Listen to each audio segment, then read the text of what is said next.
Hello, my name is Amethyst Gypsy. I'm going to do this month's general pet reading for cats. I will do a monthly general reading for cats and then also a monthly for each cat sign, depending on if you know your cat's birthday or not. My cat is a Scorpio, but we'll use this amethyst with a little cat on it that I got from the Del Mar Fair for my reading. I'll just put it right here. Sorry, I don't have a video set up to where you can see everything, but I will soon enough. Okay, let's start for people who have cats. Let's see what type of messages we can get about our cat's health for this month.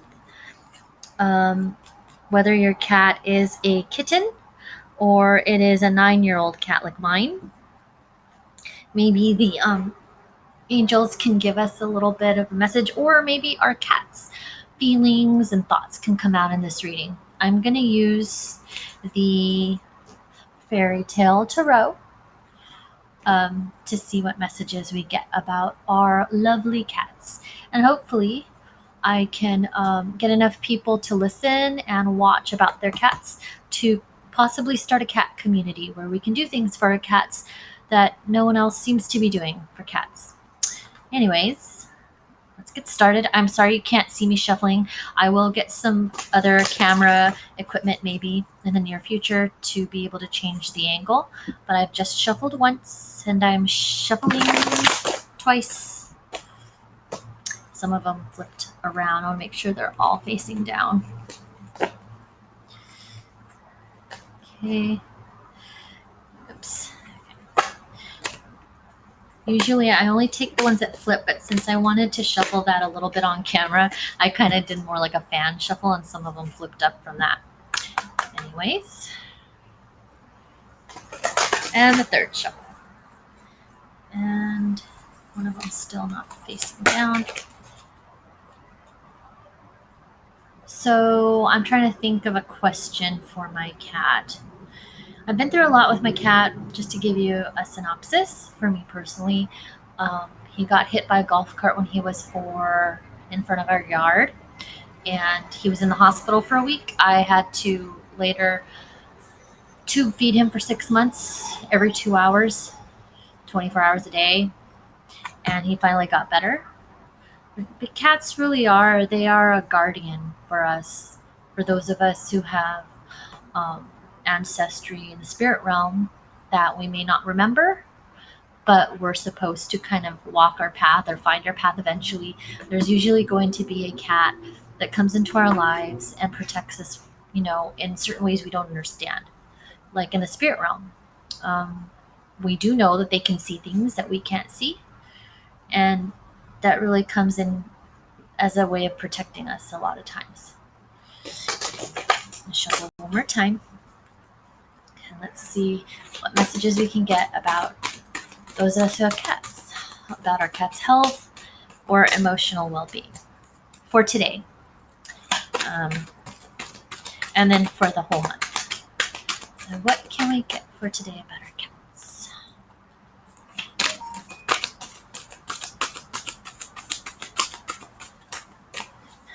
Not getting a message anytime soon. I guess the spirits aren't used to us asking about our cats.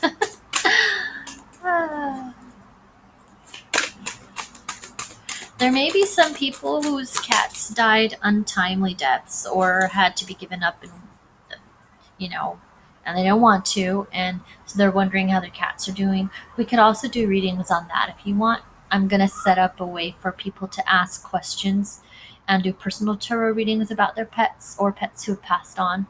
It's probably not a good idea to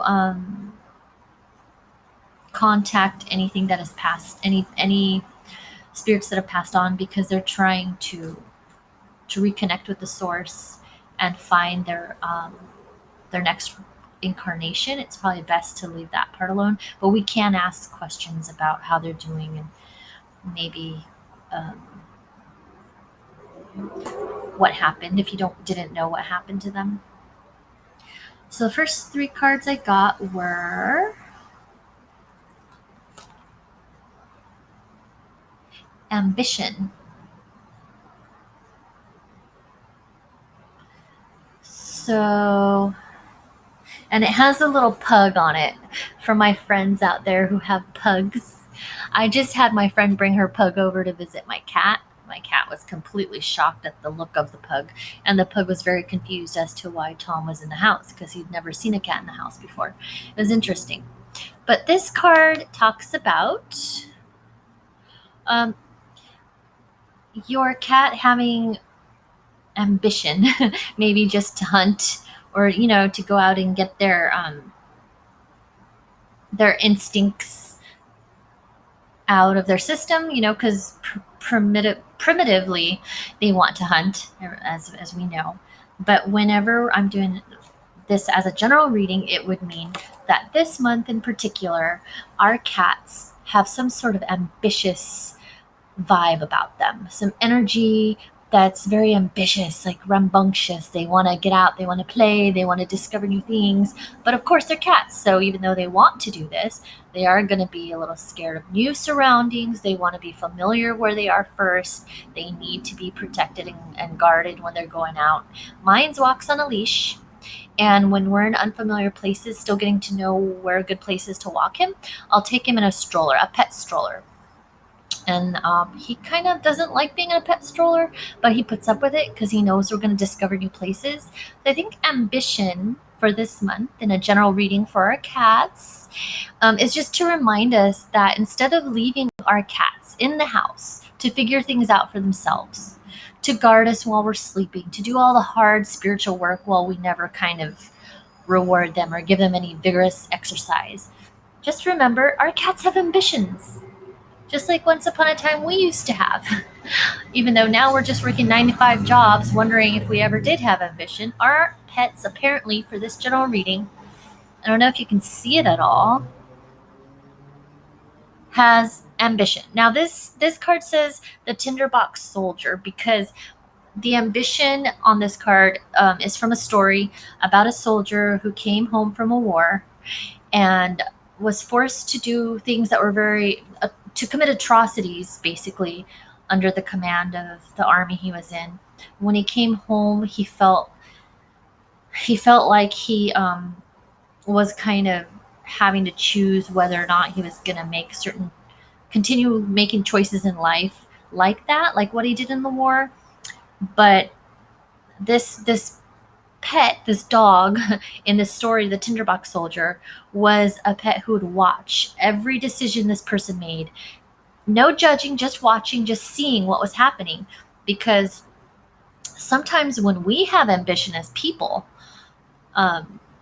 we have to choose, what are we going to do to get to where we want to go? Are we willing to do things where we're committing atrocities, or we're kind of doing what other people would consider evil, or what would be maybe darker energy type activities versus what would be considered lighter energy activity? All this story was saying in the Tinderbox Soldier is whatever this person was doing, his dog was watching him. His dog was seeing all his actions and learning from him and seeing, well, with his ambition, he has to make choices he didn't really want to make. But all the choices we make, whether good or bad, light or dark, whether they're choices we really would want to make or we feel we're forced to make, they're seen by this in this story by his dog. So our pets, on the other hand, may be watching our ambition, maybe watching every choice we make in life as well. If we have pets that are guardians, most pets are, and they aren't exactly trying to be a recording machine or anything, but they are in a position to where they see everything we do, and we are their teachers. They learn from us, and in their next incarnation, they can very well take that with them into the lessons they learn in this life to what they're going to become in the next life. Either way, what we do is not invisible. What we do is seen by those in the spirit and by our pets. That's what the Tinderbox Soldier story is about. We just need to be conscious about what choices we feel we have to make in order to reach our goals when we have ambition. That's what this card's about. But for the general reading for pets, our pets seem to have ambition this month as well. And I don't know if it's correlated maybe to our ambition, but usually with pets, everything we feel and we do, and mostly what we feel, they're going to feel as well. So you can kind of take the reading for pets as a reflection of what we're feeling as a collective as well as humans this time and space. Very ambitious. And the next card after ambition is gifts. In this story, Fair, Brown, and Trembling by Lucy Cavendish, this one sister was shy. She was the shyest of three sisters. The other two were very entitled and felt like they can have whatever they wanted whenever they wanted. But they all three were living in poverty in, I guess, a forest or the woods. So when the other two sisters were bold and courageous to ask for what they want, to say what they wanted and get it, this sister went out on her own, and she kind of was like, well, I'm too shy, I don't really want to say anything. But because of her kindness in her heart, she received gifts from a fairy in the story. And so what this card really says is, even though someone or our pet may not speak much, or may be unable to communicate with us what they need, or may be too shy